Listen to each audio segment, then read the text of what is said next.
happiest place on earth was anything but for a disabled man who says he was left stranded for 40 minutes on the It's a Small World ride. Good evening, I'm Pat Harvey. And I'm Paul Majors. Only on CBS 2, a quadriplegic man says his life was put in danger when he got trapped on a Disneyland ride that broke down. Now he is suing the theme park, saying it's not prepared for guests with disabilities. CBS 2's Serene Branson is live in downtown Los Angeles with the man behind the lawsuit. Serene.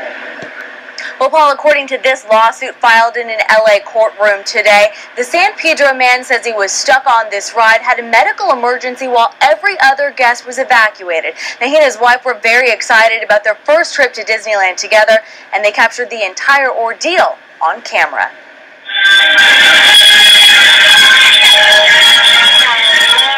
It was just terrible. It was a nightmare. Stranded and stuck, Jose Martinez says his health was stressed at the happiest place on earth. How are you doing? Martinez and his wife were on the It's a Small World ride when it malfunctioned due to a computer glitch. They were filming their trip and rolled on the emergency. They would turn off this music. Martinez is a quadriplegic and says he watched as dozens of other guests were evacuated off the ride. Everybody was able to evacuate in the front and in the back, but we got stuck and we were left there while I was going through a traumatic experience. Disney employees helped him onto the ride, but Martinez says he was told they couldn't help him where they stopped. No one came to us, which I felt was another, potential deadly situation. I told my wife, I said, they want us to roll to the first aid? I don't think I'm going to make it. Martinez said for 40 minutes he suffered from dysreflexia, a condition experienced by those with spinal cord injuries caused by stress and overstimulation. It can lead to a stroke or death. There are procedures in place for evacuating people.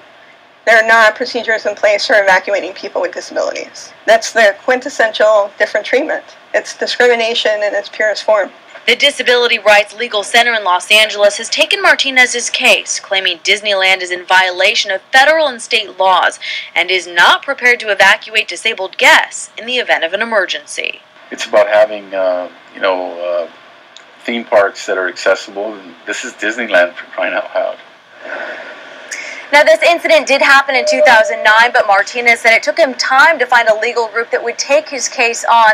Now, he is seeking policy changes at Disneyland as well as damages. He says that after the entire ordeal, that to add insult to injury, Mickey and Minnie came over to entertain him. We did put a call into Disneyland, and I talked with a spokesperson who told me they had not received a copy of this lawsuit and therefore had no comment.